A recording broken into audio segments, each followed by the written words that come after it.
Hello everyone, कैसे आप सभी? आई होप कि अच्छे होंगे। तो आज हम डीएलएड फर्स्ट सेमेस्टर के जो हमारा पेपर चल रहा था शिक्षा अधिगम के सिद्धांत, इसके हम एक और इम्पॉर्टेंट क्वेश्चन को देखेंगे। तो चलिए वीडियो को बिना देरी के शुरू करते हैं और आपसे रिक्वेस्ट करते हैं कि अगर आपको वीडियोज़ पसंद आती हैं तो वीडियो को कर दीजिएगा लाइक, दोस्तों के साथ वीडियो को शेयर करिए और चैनल पे पहली बार आएँ तो चैनल को प्लीज़ सब्सक्राइब जरूर कर दीजिएगा और बेल बटन को प्रेस कर दीजिएगा ताकि ऐसे इंपॉर्टेंट वीडियोज़ की नोटिफिकेशन आपको सबसे पहले मिल जाए जब भी मैं वीडियो अपलोड करूँ आप लोगों के लिए। तो चलिए स्टार्ट करते हैं ये वीडियो।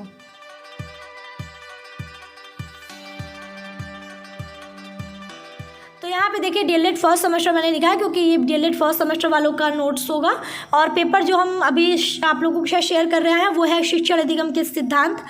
तो इसी पेपर के अभी हम इम्पॉर्टेंट क्वेश्चन को आप लोगों के साथ चैप्टर वाइज शेयर कर रहे हैं। चैप्टर 1 हमने कंप्लीट कर लिया है, चैप्टर 2 चल रहा है और चैप्टर 2 में भी 2 क्वेश्चन ऑलरेडी जो है शेयर किए हैं मैंने। ये आज का जो होगा संप्रेषण चैप्टर का 3rd क्वेश्चन होगा। तो यहाँ पे मैंने मेंशन करना मैं मतलब भूल गई हूँ कि ये किस ईयर में पूछा है, बट इतना गारंटेड है कि ये आपको प्रीवियस ईयर में ये क्वेश्चन देखने को मिलेगा। तो काफ़ी ज़्यादा इंपॉर्टेंट क्वेश्चन है जिसको कि आपको तैयार करना ज़रूरी है। तो चलिए क्वेश्चन क्या है वो देखते हैं। तो क्वेश्चन है, कक्षा संप्रेषण में प्रभावशीलता किन किन तरीकों पर निर्भर करती है, अथवा प्रभावी संप्रेषण या प्रभावशाली संप्रेषण के 2 तरीके बताइए, अथवा प्रभावशाली संप्रेषण के तरीकों का वर्णन करें। तो कुछ इस तरह से आपको क्वेश्चन ये देखने को मिलेगा। तो उत्तर में हम चलते हैं। तो देखिए उत्तर में आप हेडिंग डालेंगे प्रभावी या प्रभावशाली संप्रेषण के तरीके। तो एक चीज़ मैं आप लोगों को बता दूं कि जो डीएलएड के नोट्स होते हैं उसमें भी जो पेपर होते हैं उसमें अगर आपने देखा होगा तो उसमें जो शब्द सीमा है वो काफ़ी कम होती है, यानी अति लघुत्तरी लघुत्तरी जो भी प्रश्न होते हैं शब्द सीमा काफ़ी कम होती है, इसलिए आपको उस शब्द सीमा के अंदर ही जो है अपने आंसर को लिखना पड़ेगा। तो यहाँ पे मैंने काफ़ी सारे तरीकों को लिखा हुआ है, वो इसलिए क्योंकि अगर मैं लिमिटेड 2 ही लिखती तो सब लोग वही करते और ज़रूरी नहीं कि जैसे कई सारे पॉइंट रहते हैं तो आपके माइंड में अगर एक पॉइंट नहीं भी याद आया तो दूसरा पॉइंट याद आ जाता है और काफ़ी लोगों को ऑप्शन काफ़ी अलग अलग मिल जाते हैं। इसीलिए मैंने यहाँ पे काफ़ी तरीकों को शेयर किया है जिसमें से आप अपनी सहूलियत से 2-3 कम से कम याद कर लीजिएगा और जिस तरह से भी क्वेश्चन पूछेगा आपका क्वेश्चन हो जाएगा। क्योंकि शब्द सीमा कम होती है तो आपको बहुत ज़्यादा याद करने की ज़रूरत नहीं है, 2-3 पॉइंट याद कर लेंगे आपका जो है वो क्लियर हो जाएगा आंसर। तो चलिए इसमें आप क्या लिखेंगे वो देखते हैं। तो हेडिंग डालने के बाद आप लिखेंगे कि शिक्षा अधिगम प्रक्रिया की सफलता के लिए प्रभावशाली संप्रेषण अत्यंत आवश्यक है। कक्षा संप्रेषण में प्रभावशीलता इन बातों पर निर्भर करती है। तो क्या क्या बातें हैं या क्या क्या तरीके हैं। पहला है संक्षिप्त स्वरूप। तो प्रभावी संप्रेषण संक्षिप्त होना चाहिए, संदेश में गैर आवश्यक शब्दों का उपयोग नहीं करना चाहिए। यानी अगर देखिए सिंपल सी बात है कि अगर संप्रेषण अगर करना है, अध्यापक को क्लास में जाके ये बात अगर पहुंचानी है कि आप लोगों का इस दिन एग्ज़ाम है या आप लोगों को ये चैप्टर याद करके आना है, तो आप उस चीज़ को बताने के लिए अगर अध्यापक दुनिया भर की कहानी किससे लेके बैठ जाए, वो जो पॉइंट बताना है उसको बताने के लिए वो पहले तो दुनिया भर की पुरानी किस्से कहानी आपने सुनाने लग जाए, तो क्या वो संप्रेषण हम प्रभावशाली संप्रेषण कहेंगे? नहीं, क्योंकि हो सकता है सामने वाला बिल्कुल बोर हो जाए या उसका टेंशन ना रहे उस बात को। इसीलिए जो संप्रेषण है वो कैसा होना चाहिए? संक्षिप्त होना चाहिए और उस संदेश में जो है गैर आवश्यक शब्द या फिर गैर आवश्यक कहानी किस्से का उपयोग नहीं करना चाहिए। ठीक है, तो ये हमारा पहला पॉइंट है संक्षिप्त स्वरूप। दूसरा हमारा देखते हैं उद्देश्य परक एवं अर्थपूर्ण संप्रेषण। संप्रेषण उद्देश्य परक एवं अर्थपूर्ण होना चाहिए। संप्रेषण प्रक्रिया का सार ही यही है कि संदेश में जिस विचार या अर्थ को प्रेषित किया जा रहा है प्राप्तकर्ता भी उसी तात्पर्य को समझ सके। यानी अगर अध्यापक को कोई बात पहुंचानी है, यानी अगर अध्यापक को संप्रेषण करना है, बच्चों तक कोई बात पहुंचानी है, तो अगर वो जो बात वो पहुंचाना चाह रहा है सामने वाला जो बच्चा है, मतलब हम प्राप्तकर्ता जिसे हम कह दें, अगर हम स्टूडेंट की बात करें एज ए प्राप्तकर्ता, अगर अध्यापक को समझा रहे हैं और प्राप्तकर्ता उस चीज़ को समझ पाएगा, यानी जिस भावना या जिस विचार या जिस अर्थ के साथ अध्यापक अपनी बात बच्चों तक पहुंचा रहा है, अगर बच्चा सेम उस भावना उस अर्थ उस विचार को समझे तभी हम कहेंगे कि वो संप्रेषण कैसा है? प्रभावी संप्रेषण है। अगर जैसे जो संदेश भेज रहा है ये संदेश जो भेजना चाह रहा है, अगर वो जिस विचार या अर्थ के साथ अपने संदेश को भेज रहा है, सामने वाला उस भावना या उस अर्थ को नहीं समझ पा रहा है, तो वो हम संप्रेषण कहेंगे कि वो प्रभावशाली संप्रेषण नहीं है। जैसे होता है कभी कभी ना कि हम अपनी बात कुछ कहना चाह रहे हैं, सामने वाला कुछ और समझ लेता है, तो वो संप्रेषण जो है वो अच्छा संप्रेषण या प्रभावशाली संप्रेषण नहीं है। हम जिस भावना या जिस अर्थ के साथ अपनी बात कह रहे हैं, अपनी बात पहुंचा रहे हैं, अगर जिसको पहुंचा रहे हैं, जो प्राप्त करता है, जिसको हम अपनी बात कह रहे हैं, अगर वो हमारी भावना, हमारे विचारों को उसी तरीके से समझ रहा है जिस तरीके से हम समझाना चाह रहे हैं, तभी वो संप्रेषण जो है वो प्रभावी संप्रेषण होगा। ठीक है, तो दूसरा तरीका ये हो गया। तीसरा क्या है? सही एवं सुस्पष्ट संदेश। तो संदेश स्पष्ट होना चाहिए ताकि प्रेषक एवं प्राप्तकर्ता की आपसी समझ बनी रहे और वांछित प्रतिपुष्टि प्राप्त हो सके। यानी जो संदेश है वो कैसा होना चाहिए? स्पष्ट होना चाहिए। अगर संदेश स्पष्ट ही नहीं होगा तो सामने वाला जो प्राप्त करता है वो उसको समझ ही नहीं पाएगा। तो संदेश स्पष्ट होगा तभी तो वो जो प्राप्त करता है वो उस चीज़ को मतलब अच्छे से समझ पाएगा। मतलब प्रेषक और प्राप्तकर्ता की आपसी जो समझ है वो तब तक बनी रहेगी जब तक संदेश जो है वो स्पष्ट होगा। अगर संदेश ही स्पष्ट नहीं होगा तो सिंपल सी बात है कि सामने वाला उस चीज़ को समझ ही नहीं पाएगा।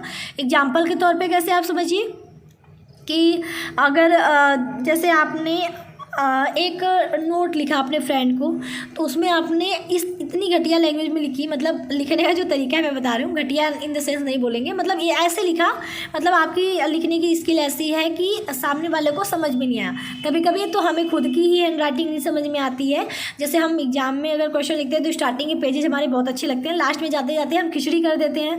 तो हो सकता है कि जो हमारा एग्जामिनर है उसको भी समझ में ना आ पाए। तो यहाँ पर वही चीज़ है कि हम जो चीज़ें बताना चाह रहे हैं, जो चीज़ें समझाना चाह रहे हैं, वो सामने वाले को समझ, जो रिसीवर है, जो प्राप्त करता है, जिसको हम अपनी बात पहुँचा रहे हैं, वो चीज़ उसको समझ में ही नहीं आ रही है, तो उसको क्या, वो उसका प्रतिपुष्टि वो क्या देगा? कुछ देगा? नहीं देगा। तो वो हमको एग्जामिनर क्या करता है? हमको काट पीट के 0 दे देगा, क्योंकि भले हमने सही लिखा लेकिन हमारा इतना गंदा वो लिखने का तरीका था, या फिर हैंड राइटिंग हमारी इतनी गंदी थी कि रिसीवर को समझ ही नहीं पाया, रिसीवर समझ ही नहीं पाया कि हमने लिखा क्या है, तो वो उस कट पीट के उसको 0 दे देगा। तो वही है कि जो संदेश होना चाहिए वो सही व सुस्पष्ट होना चाहिए। मतलब जो संप्रेषण हम कर रहे हैं उसमें संदेश स्पष्ट होगा तभी जो है सामने वाला उस चीज़ को अच्छे से समझ पाएगा। चौथा है बाधाओं एवं अवरोधों को दूर करना। तो शिक्षक को संप्रेषण मार्ग में आने वाली बाधाओं को दूर करना चाहिए। इसका एग्जाम्पल कैसे आपको समझाएं? तो आप ऐसे समझो कि अध्यापक क्लास में आया और आप क्लास में बहुत शोरगुल है, अध्यापक कोई टॉपिक समझा रहा है, बच्चे शोरगुल किए जा रहे हैं, उसमें 1-2 बच्चे ऐसे हैं जो ध्यान दे रहे हैं लेकिन इतना शोरगुल है कि उन्हें भी नहीं समझ में आ पा रहा है। तो क्या वहाँ पर संप्रेषण अच्छे से हो पा रहा है? क्या प्रभावशाली संप्रेषण हो पा रहा है? क्या अध्यापक अपनी बात बच्चों तक ईजिली पहुँचा पा रहे हैं और बच्चे समझ पा रहे हैं? नहीं। तो इसका मतलब कि यहाँ पर संप्रेषण प्रभावशाली नहीं है। तो इसके लिए क्या उपाय है? संप्रेषण को प्रभावशाली बनने के लिए क्या किया जा सकता है? तो अध्यापक को क्या करना चाहिए कि संप्रेषण मार्ग में जो बाधाएं आ रही हैं पहले वो उसको दूर करें। मतलब बच्चों को पहले कहे कि बच्चों आप सभी लोग पहले शांत हो जाएं और सभी लोग ध्यान से सुने कि हम क्या समझा रहे हैं। तब उसके बाद अगर अध्यापक को समझाएगा तो बच्चों को ईजिली समझ में आएगा, है ना। तो एक तरीका ये भी है कि पहले बाधाएं और जो अवरोध है उसको दूर किया जाए। 5वां हमारा क्या है? ज्ञान का विस्फोट।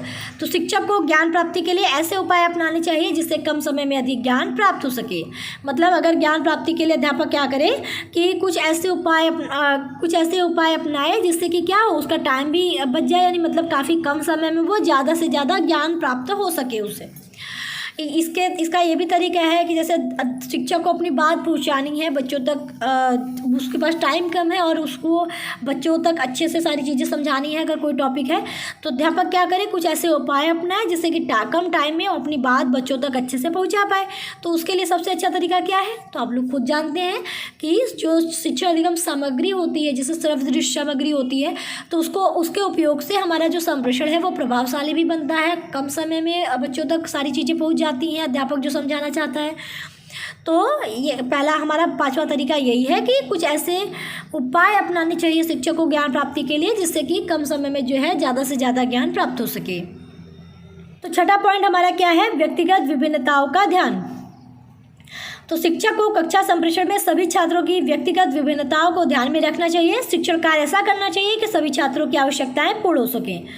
देखिए हम सभी जानते हैं कि हर बच्चा एक दूसरे बच्चे से अलग होता है, प्रत्येक व्यक्ति एक दूसरे व्यक्ति से अलग होता है, कोई सिमिलर नहीं होता है, सबकी व्यक्तिगत भिन्नताएं आपको देखने को मिलेंगी।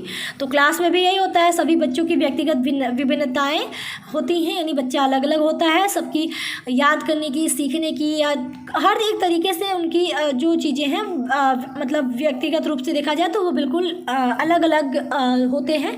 मतलब कोई बच्चा ऐसा नहीं कि हम कहें कि देखो ये तेज़ है तो वो बच्चा तेज़ हो जाए, ये इस चीज़ में अच्छा है तो दूसरा बच्चा भी सेम उसी चीज़ में अच्छा हो, ऐसा नहीं होता। सबके अलग अलग हुनर होते हैं, एग्जैक्ट कोई पूरी तरह से सेम नहीं होता है।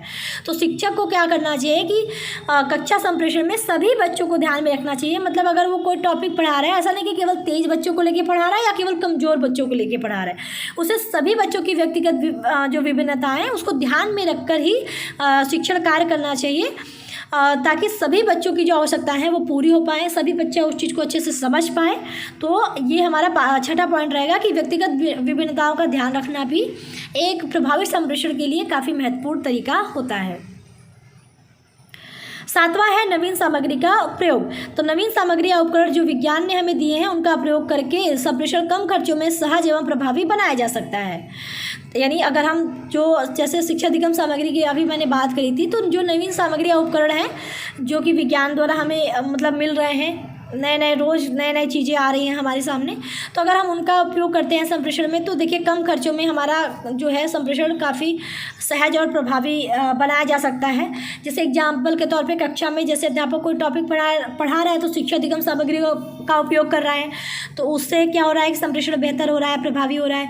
इसके अलावा अगर हम रेगुलर लाइफ की बात करें तो देखिए हम अपने मैसेज को पहुँचाने के लिए पहले क्या होता था, पहले लोग खत लिखा करते थे, कितना मेहनत करते थे अपनी बात दूसरों तक पहुँचाने के लिए, अपने दोस्तों, अपने रिश्तेदारों, अपने घर वालों के पास। लेकिन अब क्या है, घर बैठे आप मोबाइल से सारी चीज़ें अपनी बात तुरंत कह रहे हैं, फ़ोन के जरिए, मैसेज के जरिए। तो ये क्या है, ये टेक्नोलॉजी का ही तो है। तो नवीन सामग्री का प्रयोग भी एक प्रभावशाली तरीकों के अंतर्गत आता है। आठवां है वातावरण एवं व्यवस्थाओं का प्रबंध। तो प्रभावी संप्रेषण हेतु स्थान का वातावरण, बिजली, पानी आदि की व्यवस्था आदि का समुचित प्रबंध करना चाहिए। यानी अगर क्लास में देखिए, अगर क्लास में रोशनी ना हो, अगर जो है पानी की, अगर स्कूल में पानी की व्यवस्था वगैरह ना हो, बिजली की व्यवस्था ना हो और वातावरण सही ना हो, तो क्या उस विद्यालय में जो भी चीज़ें बच्चों को पढ़ाई जा रही हैं या जो संप्रेषण होगा उस विद्यालय में, क्या वो बेहतर होगा? नहीं, क्योंकि सब बच्चे परेशान हैं तो वो आपस में एक दूसरे से अपनी बातें करते जाएंगे, शोरगुल होगा। या क्लास में अगर अंधेरा है तब भी देखिए संप्रेषण नहीं हो पा रहा है अच्छे से, शोरगुल है क्लास में तब भी नहीं हो पाएगा। तो जो वातावरण है, चाहे वो भौतिक वातावरण हो, ठीक है, तो या फिर जो सामाजिक वातावरण है हम उसकी भी बात करके चलेंगे, तो वो बेहतर होगा, उसकी व्यवस्थाएं अच्छी होंगी, तभी जो है वहाँ पर जो संप्रेषण है वो बेहतर होगा। तो बेहतर या प्रभावी संप्रेषण के लिए हमें इन सारी व्यवस्थाओं का भी जो है समुचित प्रबंध करना चाहिए। नौवां हमारा है शिक्षण सामग्री। तो कक्षा में संप्रेषण के समय प्रयुक्त शिक्षण सामग्री छात्रों के अनुकूल होनी चाहिए इत्यादि। यानी अगर हम जैसे जो शिक्षण सामग्री प्रयोग कर रहे हैं क्लास में, अगर अध्यापक बच्चों को कुछ समझाने के लिए कोई शिक्षण सामग्री उपयोग कर रहे हैं, तो वो ऐसा नहीं कि ऐसा हो कि बच्चों को वही चीज़ समझ में ही ना आ पाए। शिक्षण सामग्री भी छात्रों के अनुकूल होनी चाहिए, मतलब किस क्लास का छात्र है, कैसा छात्र है, उसके हिसाब से आप शिक्षण सामग्री उपयोग करेंगे। अगर ऐसा हो कि भाई आप छोटे से बच्चों को एक ऐसी शिक्षण सामग्री बता रहे हो जिसको कि वो समझ ही नहीं पा रहा है, तो वो वहाँ पर संप्रेषण अच्छे से वैसे भी नहीं हो पाएगा। तो आपको शिक्षण सामग्री भी छात्रों के अनुकूल ही करना पड़ेगा, तभी आपका संप्रेषण वहाँ पे प्रभावशाली होगा। यानी आप अपनी बात बच्चों तक बहुत अच्छे तरीके से पहुंचा पाएंगे और बच्चे अच्छे तरीके से समझ पाएंगे। ठीक है, तो यहाँ पे देखिए मैंने 9 पॉइंट रखे हैं और आई होप कि आप इसमें से 2-3 तो इजीली याद ही कर लेंगे, आपके माइंड में वो चीज़ें हो भी गई होंगी और मुझे नहीं लगता कि याद करने की ज़रूरत है। अगर आपने ये वीडियो देखी होगी तो आपके माइंड में ऑटोमेटिक वो सेट हो गया होगा। तो चलिए, आई होप कि आपको वीडियो पसंद आए। आप बस ये रिक्वेस्ट करूँगी कि अगर वीडियो पसंद आए तो प्लीज़ दोस्तों के साथ वीडियो को भेजिए और लोगों को जो है चैनल के साथ जोड़िए।